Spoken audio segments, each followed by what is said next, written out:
Olá, colaboradores e colaboradoras do IB Saúde, interessados pelo tema. Me chamo Tarsila Crucius e sou coordenadora do IB Escola. Hoje nós recebemos e vamos ter uma aula sobre suicídio, prevenção do suicídio e abordagem do paciente em situação de risco, marcando aí mais um mês, Setembro Amarelo, mês de prevenção do suicídio, para a gente estar podendo mobilizar nossas equipes, sensibilizar as nossas equipes e, especialmente, refletir e agir em prol de uma mudança, né, para a gente poder tentar reduzir os nossos números e as nossas estatísticas de suicídio, que, infelizmente, tem crescido nos últimos anos. Esse é um dos temas que vão ser abordados nessa aula. Tá? Estamos aqui hoje com o Dr. Ricardo Nogueira, ele que é médico, psiquiatra, mestre em saúde da família, gestor em saúde, ele é preceptor de saúde mental na Faculdade de Medicina da UBRA e coordenador de saúde mental do nosso IB Saúde. Hoje, então, nós vamos conversar com ele sobre a prevenção do suicídio, a síndrome do 6D, as estatísticas, a realidade do nosso Rio Grande do Sul, e especialmente falar sobre alguns mitos e verdades que a gente precisa construir e desconstruir na nossa ação cotidiana, não só no ambiente de trabalho, mas especialmente nas nossas relações pessoais, familiares, para alertar, né, sobre a importância da gente estar atento para as situações e sintomas de risco para o suicídio. Doutor Ricardo Nogueira, por favor, a palavra com você. Meus amigos, até ontem nós tivemos 1.000 suicídios no Rio Grande do Sul, neste ano de 2023. Em dezembro de 2022, nós fechamos com 1.500 suicídios. É a média que vem, lamentavelmente, se mantendo. Contraditoriamente, no mundo inteiro, houve uma redução dos suicídios em 25%. E no Brasil aumentaram 22%, ou seja, nós estamos na contramão. Algo está errado. Mas o que está errado? Nós fechamos 1.000 suicídios esse ano e não se falou nada. No entanto, teve um terremoto no Marrocos, agora há pouco, semana passada, que também morreram 1.000 pessoas. Foi notícia mundial, mas aqui não repercute nada. Lamentavelmente, nós estamos passando por essa enchente, que é a maior enchente depois de 1941.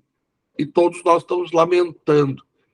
E até é um número de pessoas desaparecidas, mas só que isso aí acontece a cada 80 anos. No entanto, o suicídio acontece todo dia, Todos e os toda dias da hora. vida de todos, né? Exato. E o que está ocorrendo? Que nós estamos trabalhando errado. Por quê? Porque nós temos que fazer o que o resto do mundo está fazendo. A Suécia diminuiu em 39% os seus suicídios. O que nós estamos fazendo? As nossas campanhas de prevenção ao suicídio, elas são muito tímidas. As pessoas ficam, parece, com vergonha de falar no assunto, e quando se fala, são muitos milindres, né? Parece que aquilo está falando da mãe, e pior que está culpando a mãe, né? Porque sempre que ocorre um suicídio, as pessoas se sentem culpadas. Como é que eu não vi? Como é que eu não fiz alguma coisa? E realmente ocorre isso, a gente não observa, né? Como é que se faz a prevenção do suicídio? Observando alterações na rotina normal das pessoas. Então, uma criança que começa a se escoriar, se automutilar, tem os seus braços, as suas coxas, o seu abdômen com várias e várias feridas que são auto-infligidas, tem que chamar a atenção dos pais. Como é que os pais não estão vendo que as crianças estão fazendo isso? E essa criança que está querendo chamar atenção para si, através do seu corpo, quando ela não recebe essa atenção adequada, muitas vezes ela vai cometer algo mais grave. Então, é isso que nós estamos hoje aqui para falar e para alertar. E Setembro Amarelo é exatamente isso, né? É um momento, a gente está vendo aí, né, doutor Nogueira, a mobilização de várias das nossas equipes, né, chamando atenção para a questão desse grave problema, e essa aula é mais um elemento, mais uma ferramenta que essas equipes podem estar utilizando, não é, para falar, para ampliar o conhecimento e a sensibilização sobre esse problema, né? Eu vou colocando aqui já, doutor Nogueira, então, a apresentação, né, para a gente iniciar, então, esse bate-papo, e a gente inicia esse bate-papo conversando sobre a síndrome do 6D, que o senhor fala muito, né, no seu livro Pela Vida, né, doutor Nogueira? Exatamente. Então, são coisas que nos chamam a atenção. O que são os 6Ds? Desamparo, desamor, desemprego, depressão. Então, quando tu está passando com uma pessoa que está passando por uma dessas situações, uma pessoa que foi desempregada, que perdeu o seu emprego, ou que rompeu um relacionamento recente, coisas bem comuns, coisas do dia a dia. Então, tu tem que dar um apoio para essa pessoa. É o teu pai, para tua mãe que estão se separando, ou que perderam o seu emprego. São coisas cotidianas do dia a dia, né? Os nossos colegas, nossos amigos. A depressão, ela aparece sempre como parece que é o primeiro lugar, mas, na verdade, a maior causa de suicídio não é depressão. A depressão é 30%. A maior causa de suicídio são o uso e abuso de álcool e drogas. Então, o que acontece? Quando a pessoa está numa dessas situações, ela se sente desamparada, né? O desamparo, o desamor. E isso gera o quê? O desespero. Então, isso que a gente tem que fazer. Quando a gente está sabendo que uma pessoa amiga, um parente, um colega, está numa dessas situações, nós temos que fazer uma intervenção. Qual é a intervenção? Não fique só e não deixe ninguém sozinho. Dê apoio, procure ajuda, vai no Centro de Atenção Psicossocial, vai na UPA, coloca a questão clara. O problema é que as pessoas têm vergonha de falar sobre suicídio. Então, nós temos que falar sobre suicídio para diminuir o suicídio. Porque se nós não falar do problema, como é que nós vamos resolver o problema? E nessa perspectiva, né, doutor Nogueira, a pessoa em alguma situação de crise pessoal, seja objetiva, né? O senhor está falando aí de algumas situações que são objetivas, né? O desamor, é ser abandonado, é romper uma relação amorosa, é a questão do desemprego, que são situações objetivas, mas também tem situações subjetivas, né? Que envolvem transtornos mentais, envolve a depressão, envolve o consumo prejudicial de substâncias, de álcool e substâncias, outras substâncias psicoativas, né? E muitas vezes não encontrar um espaço, uma alternativa para poder expressar o que isso representa, para poder não se sentir só, né, doutor Nogueira, é um fator que não inibe a ação, né, que é a ação de tirar a própria vida, né? Então, a escuta, a atenção, o acolhimento da pessoa, não só do profissional de saúde com o seu paciente, com o usuário do sistema, mas com o seu colega de trabalho, com o seu familiar, muitas vezes a tábua de salvação para alguém que perdeu a esperança. Exatamente. E quando a pessoa perde a esperança, vem o desespero, né? Então, nós não podemos deixar chegar nesse ponto. O que é usual? As pessoas recorrem muito ao álcool, por exemplo. Então, tu vê que um colega teu, que bebia no final de semana, está começando a beber 2, 3, 4 vezes no meio da semana, né? Não chega cedo no trabalho, atrasa o trabalho, não tem o mesmo desempenho. Por quê? Porque está fazendo uso excessivo de álcool. Só para você ter uma ideia, a média de alcoolismo no Brasil é de 17% a 21%. No entanto, antigamente, há 10 anos atrás, era 10%. Então, quase que dobrou. No entanto, no Rio Grande do Sul, a situação é pior ainda. Sabe qual é a média? A estatística de alcoolismo no Rio Grande do Sul é 39,9%. Ou seja, é mais do que o dobro nacional. A gente sempre diz lá, nós aqui, que os nordestinos são cachaceiros, né?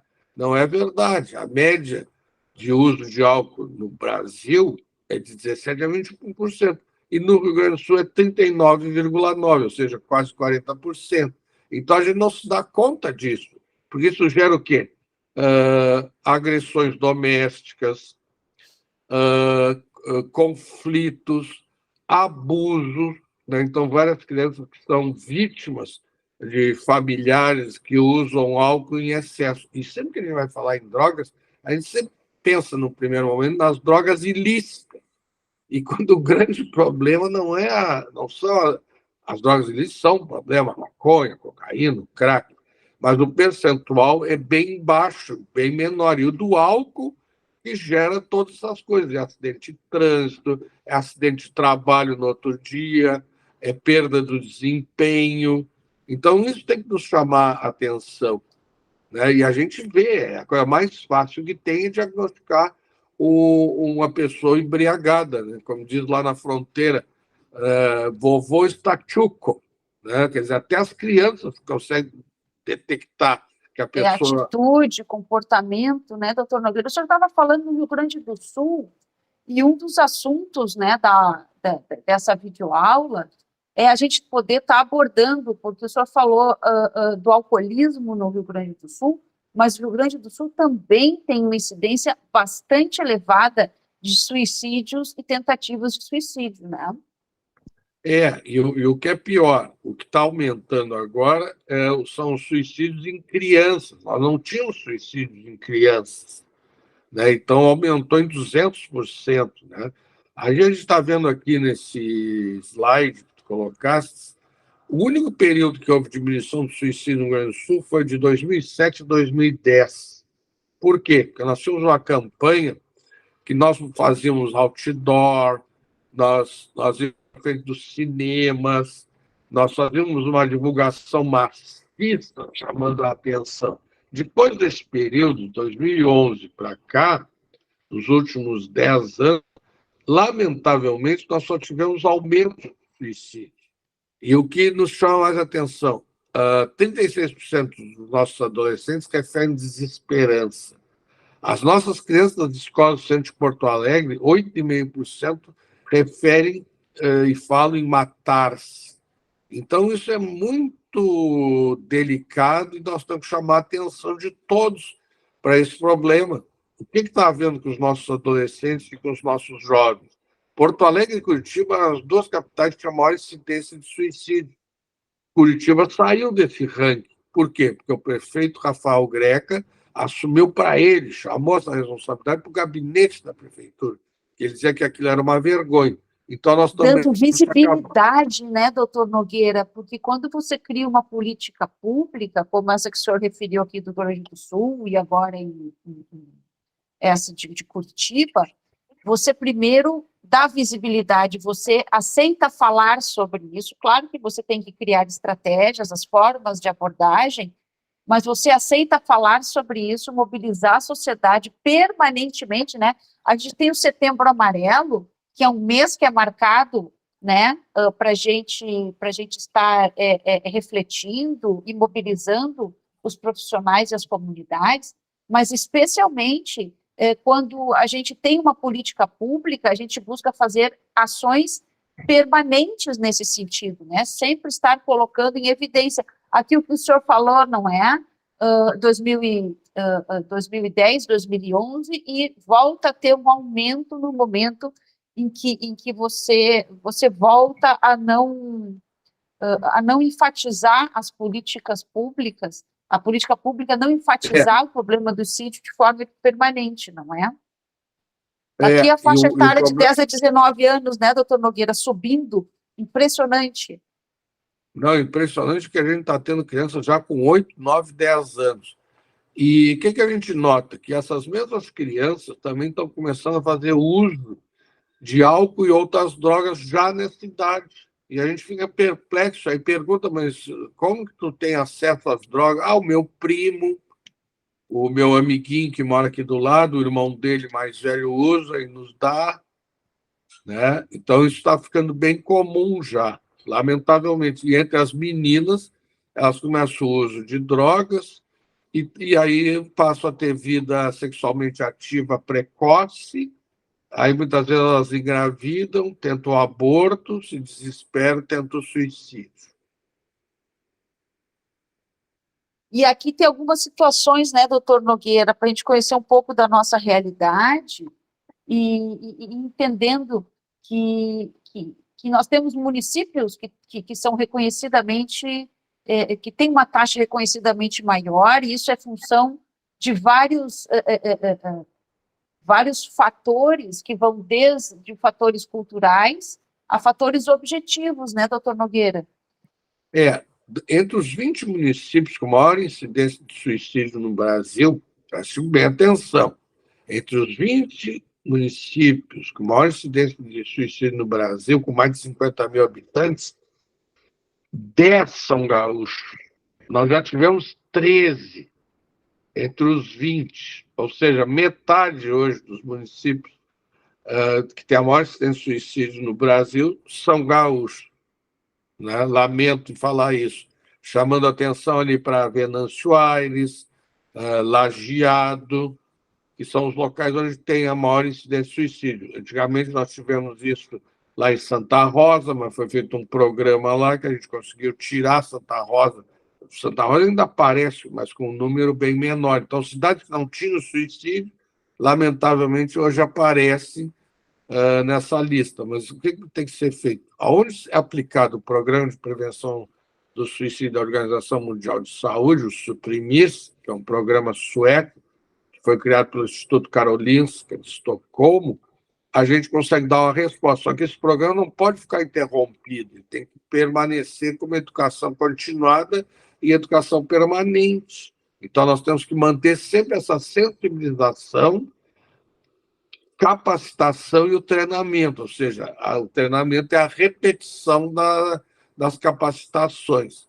Não deixar de dar visibilidade, né, doutor Nogueira, porque, assim, aqui é um dado muito recente de que nos últimos anos, enquanto aquilo que o senhor falou no início, né, nos últimos anos o mundo apresentou quedas nessas taxas, né, inclusive em função de campanhas públicas, de mobilizações da sociedade, e o Brasil está indo nessa contramão e precisa dessa mobilização de cada um de nós para buscar mudar isso. Não, o problema é o seguinte, eu estive na Catalunha o ano passado, bem nessa época, faz um ano exatamente, estive em Barcelona e Girona. As campanhas de prevenção ao suicídio lá, para nós aqui, até eu fiquei meio estarrecido, eu achei até certo ponto violentas, né? E nós, ao contrário, por exemplo, tu fala em suicídio numa dessas cidades, por exemplo, Santa Cruz do Sul, que lamentavelmente vem mantendo esses índices, as autoridades, parece que aquilo é um assunto proibido, né? Então não pode falar. Agora, se tu não pode falar, porque não quer resolver, né? Então, isso aí infelizmente, tinha uma lei do governo do Estado, do Cordeiro de Farias, que foi interventor aqui no Rio Grande do Sul pelo Getúlio, que ele não resolveu o problema do suicídio e proibiu que se falasse do problema. E essa lei estava em vigor até pouco tempo atrás. Era um decreto do governador do Estado. Aqui no Rio Grande do Sul era proibido falar no assunto, quando o problema. E quando a gente não fala no assunto, que a gente alimenta a desinformação, não é? E os mitos que tornam, alimentam ainda mais o preconceito, né, sobre as pessoas, aquelas pessoas que estão em sofrimento e de alguma maneira acabam tentando ou conseguindo, né, tendo êxito nas suas tentativas. E eu acho que uma coisa muito importante, né, doutor Nogueira, para a gente estar conversando com os colaboradores e poder levar também e muito para a sociedade em geral, é a questão desses mitos e verdades sobre o suicídio, né? Começando, então, e aí eu queria que o senhor falasse um pouquinho sobre cada um, sobre essa afirmação que a gente escuta tanto, né?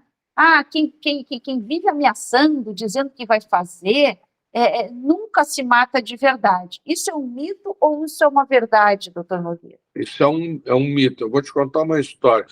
Eu comecei esse trabalho de prevenção ao suicídio lá em Santa Rosa, porque Santa Rosa era a cidade, na época, que tinha maior incidência de suicídio. E lá eu tive um paciente, um senhor, que ele passou 50 anos da vida dele, 50 anos da vida dele, ameaçando a família, principalmente no fim de ano. Por isso nós estamos nos preparando agora para o Natal e Réveillon, fim de ano, que aumenta a incidência de suicídio no Rio Grande do Sul. Ele sempre dizia, ele reunia toda a família, todos os filhos, dizia, eu vou me matar, eu vou me matar. Ele ficou 50 anos falando nisso. Chegou uma época lá, ele já estava bem idoso, ele estava com 86 anos de idade, e nunca ninguém mais acreditava que ele ia falar aquilo, ele passou a vida inteira falando. E, lamentavelmente, ele se suicidou aos 86 anos. Então, quer dizer, a gente tem que dar atenção, porque o suicídio é que nem o alcoolismo e as drogas. Ou a pessoa está em atividade, no uso, ou está em abstinência, mas ele fica latente. Então, qualquer coisa que ocorra, qualquer falta de atenção, por exemplo, a pessoa tem aquele risco, né? Então, tem o risco da recaída. É que nem a pressão alta e o diabetes. São doenças que têm que serem controladas. Permanentemente. Permanentemente, quer dizer, não Permanentemente. tem cura para a pressão alta nem para o diabetes. Agora, se tu controlar o açúcar, controlar o sal, tu vai manter essas duas doenças estáveis. Mas se tu descontrolar e perder o controle, vai ter Qualquer consequências. gatilho, né? O gatilho que desperta as condições para que o problema seja retomado, né? E, doutor Exatamente. Nogueira, a tentativa de suicídio é só uma forma de chamar atenção? Faz isso só para chamar atenção aí? Se não der atenção, uma coisa passa sozinha? Esse que é o problema. A pessoa tenta chamar atenção, se esforça, né? Usa esse termo que tu colocou, que é sempre como tem o gatilho, né?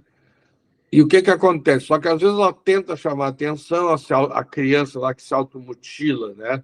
Ela está E, falando, né, doutor Nogueira, quando ela se automutila, né? Uma forma de exatamente, falar não, pelo corpo. exatamente. E a dor da pele, na pele, diminui a dor da consciência, diminui a dor psicológica e mental. Entendeu? Então, tu alivia uma dor com outra. É que nem assim, tu tem uma dor qualquer que tu tem. Só quando tu já toma a injeção, a dor da agulha já alivia a outra dor, não é? Aí tu passa uma dor para outra. Então, aquela dor que tu vinha sentindo já passa para a agulha. E isso é descrito mesmo, essa sensação de dor. Né? Então, o que ele fica? Tu foca na agulha para tirar o foco principal. O principal. E aí, o que é o importante, né? É reconhecer que existe uma outra dor, que não é a dor que é autoprovocada, e poder trabalhar para tentar curar essa dor que é a principal, né? Que tu estás tentando com automutilação, com outras ações, se escapar, né? Se distrair de uma dor que é uma dor maior, que é uma dor mais profunda, né? São as chamadas dores da alma. Então, é preferível suportar a dor do corpo, porque a dor do corpo ela é localizada, e a dor Tu da tem alma controle não. sobre ela de alguma forma, né? E a dor da Né? alma a gente não tem o controle. Mas E é a dor do desamor, do desamparo, do abandono, da rejeição e das perdas, essas são mais difíceis. Né? Quando eu é falo mais em perdas, difícil. mortes, né? Mortes de amigos, morte de pessoas familiares, pessoas diretamente ligadas à tua pessoa. E todos nós tivemos, vamos ter perdas, né, de pessoas que nós amamos. E interessante, doutor Nogueira, que socialmente, vamos lá, né? A gente tende, a sociedade tende a lidar da maneira que é possível com as suas próprias dores, né? As dores que são sociais. O suicídio é uma dor que é social, né? Então, se por um lado a gente tem aquele argumento de que quem fica ameaçando se matar nunca se mata, por outro lado, a gente também tem esse dito que é mais muito repetido, que quem quer se matar não fala, né? Simplesmente vai lá e faz. Né? É um complemento daquele primeiro mito, né? Claro que não é o falar ou não falar o que determina se a pessoa vai ou não cometer o suicídio, né? Mas sempre deixa mensagens. Tu pega assim uma pessoa que se matou, tu vai lá no Facebook daquela pessoa e vão aparecer assim, frases depressivas, de desvalorização, né? Então tu vê assim, de uma hora para outra, aquela pessoa que era alegre, né, feliz, e ela só bota músicas tristes, fala em filmes depressivos, de situações parecidas com o que ela está vivendo, né? O mais comum de tudo são as questões afetivas, né? A maior causa de suicídio, além do uso de drogas e depressão, são as dores dos abandonos e das rejeições. O abandono, a pessoa tem esperança que volte, né? Vamos dar um tempo, por exemplo. E a rejeição, eu estou aqui, mas não te quero. Né? E isso são coisas bem comuns do dia a dia, né? Nos relacionamentos. Né? Os relacionamentos afetivos estão cada vez mais líquidos, como diz aquele autor polonês, né? Sim. Os amores líquidos, né? Quando eles se consolidam que nem gelo. E daqui a pouco eles derretem ou evaporam, E né? se vão, né? Se vão. E essa questão que é importante, porque eu acho que é um mito, é um tabu que é muito arraigado, né, na sociedade. É o tabu de que não se deve perguntar se a pessoa está pensando em se matar, porque isso pode induzir a pessoa a se matar. Na É um verdade, tabu né? muito forte, né, doutor Nogueira? Mas na verdade, nas nossas capacitações, essa questão, eu disse assim, ó, como é que eu vou perguntar para alguém se a pessoa quer se matar? E se a pessoa disser que sim? E aí, o que eu Aí eu faço? não sei o que eu vou fazer. Exatamente. Então, o grande problema é não pergunta porque não sabe o que fazer, porque nós estamos incapacitados. Então, o que nós estamos fazendo hoje aqui? Tentando sensibilizar e capacitar as pessoas. Então, quer dizer, se a pessoa disser, eu quero me matar, e rolar, por exemplo, uma lágrima rápida aqui, aquela lágrima rápida, e a pessoa falar uma palavra, que é uma palavra fatídica, que é cansei. Aí tu tem que correr. Aí tem que correr mesmo, porque aí a coisa pega. Porque a lágrima, sabe, uma lágrima é uma lágrima reta e rápida. Não é aquela lágrima que vem vindo escorrendo, assim, aquela lágrima da manha, sabe? Tem vários tipos É de o choro. desamparo mesmo, né? A falta Sim, de e quando a perspectiva pessoa de que te as coisas fala, vão melhorar. ela te fala e dá aquele suspiro, sabe? Aquela dor, assim, sabe? Tu sente a dor. Né? Então, a gente tem que ter essa sensibilidade de saber ouvir e saber ajudar. Eu vou pedir ajuda. Vem comigo, vamos. Olha, o teu caso é grave, então vamos ter que internar, vamos ter que medicar. Eu vou Você não ficar está do teu. sozinho, tem maneiras, né? E tem maneiras de fazer o quê, né? De impedir, né? Que é outro Uma coisa mito, né? bem. Se alguém quiser se suicidar, nada vai deter. Vai deter, sim. O que detém? Claro que vai. É o acolhimento, né? Eu vou te dar dois exemplos. Nessas campanhas que a gente fez 10 anos atrás aqui em Porto Alegre, no Natal, a gente fazia uma campanha que eu entrava num vídeo e dizia assim: não fique só e não deixe ninguém sozinho. Se você não tem com quem ficar, venha para nossas emergências. ou para os nossos unidades de atendimento, para nossas UPAs. Por quê? Porque nós já estamos lá de plantão. Venha para cá e venha me dar um abraço. Tu não tem noção que foi de gente na passagem ali do Natal, do 24, 25 e no Réveillon. E aí dizia assim, mas aí, não, estou sozinho, meus filhos moram na Europa, meus filhos moram no Rio, moram em São Paulo, outros moram na Austrália, e eu fiquei com muita saudade, me deu uma tristeza muito grande, e tive vontade de me matar. Então, para mim não me matar, eu vim para cá. Aí chegava ali, era acolhido, recebia um abraço, conversava, tu quer tomar um tranquilizante, um calmante, vou te dar um antidepressivo, tome isso aqui, amanhã tu volta aqui para me dizer como é que tu tá. Então é isso, é acolher, entendeu? É acolher o paciente, ele sentir que tem um ombro amigo para poder chorar. Então não deixe ninguém só e não fique só. Procure ajuda, venha para cá. Nós trabalhamos 24 horas por dia, 365 dias. Os nossos CAPs, por exemplo, são 24 horas. São centros de atenção psicossocial de nível 3, álcool e drogas. Bata lá na nossa porta que ela vai estar aberta te esperando. E quem planeja o suicídio, doutor Nogueira, realmente quer morrer? Exatamente, né? Então, na classificação de risco, o pensamento, né, a ideação suicida, o planejamento, tentativas anteriores e familiares diretos que cometeram suicídio.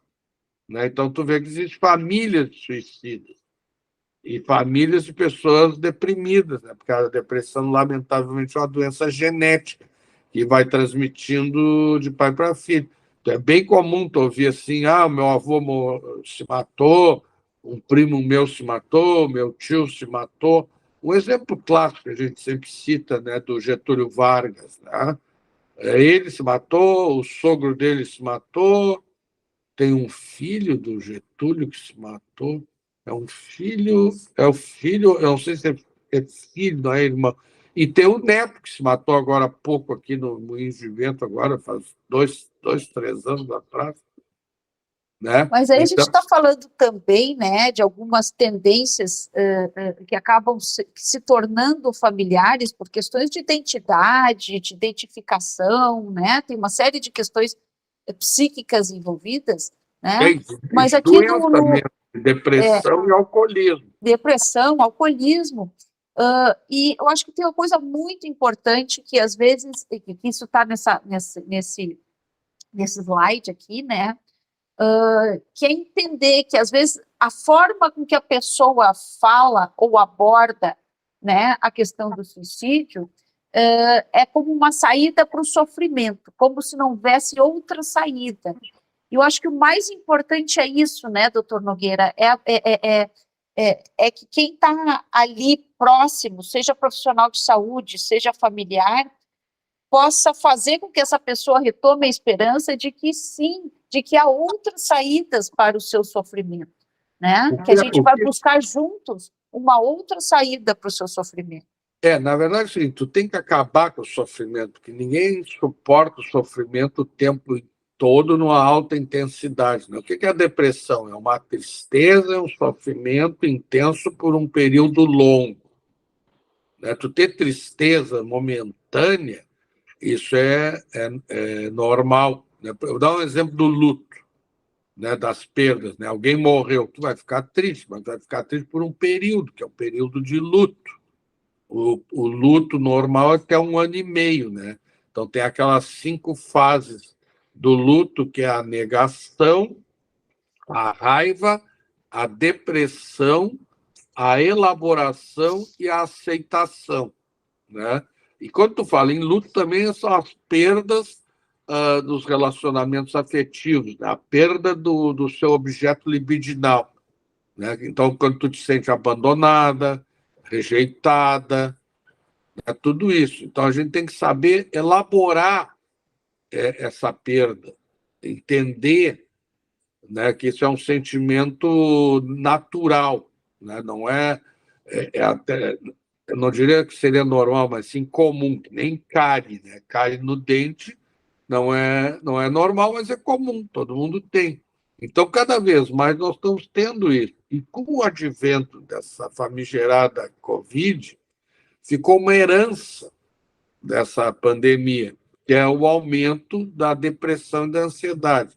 Então, o Brasil hoje é o país com maior ansiedade do mundo, e em depressão nós estamos ali talvez em terceiro lugar, ou até segundo, nós temos que avaliar as estatísticas. Então, tem um estudo agora que saiu mês passado, da Universidade Federal de Pelotas, que constata que o aumento da ansiedade nas mulheres foi de 82%, e nos homens de 62%, e junto com os sinais e sintomas de depressão também. E sem falar, e repetindo, do aumento do alcoolismo e das outras drogas. Aí, doutor Nogueira, se o senhor encerra aqui a sua apresentação, e está na hora realmente da gente começar a direcionar com uma frase de Emile Durkheim. Isso foi, então, no século XIX, né?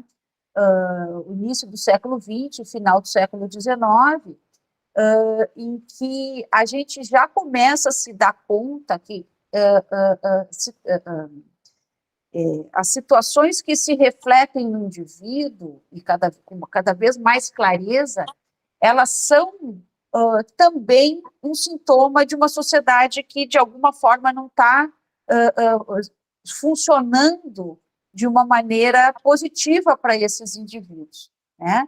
Então, quando Emile Durkheim fala que a sociedade não é apenas um objeto que atrai para si, com intensidade desigual, os sentimentos e atividades dos indivíduos, mas ela é um poder que os regula e que há uma relação entre a maneira pela qual se exerce essa ação reguladora da sociedade e a taxa social dos suicídios.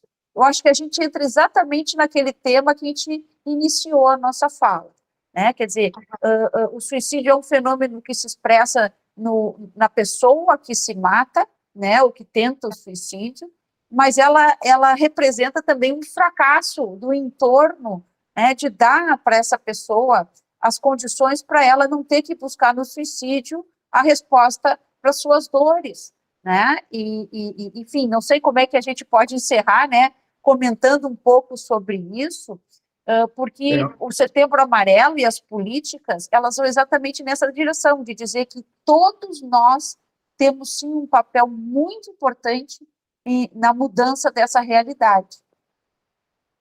Na verdade é o seguinte, o suicídio é uma vingança, né? Então tu te vinga daquele que te fez mal, né? Tu acaba com ele. Então eu tive um paciente lá em Santa Rosa, por exemplo, que tinha um câncer no estômago. Ele se deu um tiro no estômago para matar o câncer dele. Lamentavelmente morreu também. Então, na verdade, o suicídio é uma vingança. O caso do suicídio do Vargas, né? Ele estava sendo humilhado, desmoralizado, ele se mata, né? Saio da vida para entrar na história. Me escravizo para não escravizarem o povo brasileiro. Então, na verdade, isso que nós temos que ter claro. É a vingança, o sentimento de vingança. E, lamentavelmente, o maior prazer do cérebro humano é a vingança. O que dá mais prazer para o cérebro humano é a vingança. Então, o suicídio é um tipo de vingança, só que tem um preço muito alto, que é a própria vida. Então, doutor Nogueira, a gente deixa aqui, né, com nossos colaboradores e com todos aqueles que nos acompanharam nessa videoaula, primeiramente um agradecimento, né, e uma mensagem de entusiasmo. Nós temos muito o que podemos fazer, individualmente, coletivamente. As estatísticas mostram que quando uma sociedade resolve enfrentar de fato o problema do suicídio, as respostas positivas vêm em termos de números, mas mais do que de números, não é? Em termos de vidas salvas, em termos de vidas afetadas, porque o suicídio não é um fenômeno que se restringe à pessoa que tenta ou que consegue êxito na sua tentativa, mas em todo o seu entorno, suas famílias, seus amigos, elas são afetadas e traumatizadas, carregam essa situação para o resto das suas vidas. Né? Então, acho que isso, né, doutor Nogueira, a gente precisa deixar como mensagem para quem está nos ouvindo. Todos nós temos um papel, e muito importante, podemos ter um papel fundamental para mudar essa realidade. Todos nós podemos salvar uma vida, né? Vamos salvar, nem que seja uma por dia, né? O que nós vamos fazer? Eu não sei. Eu estou aqui do teu lado, vamos ver o que nós vamos fazer juntos, né? Vamos pensar juntos. Então, não fique só e não deixe ninguém sozinho. Obrigada, doutor Nogueira, e obrigada a todos que nos assistiram.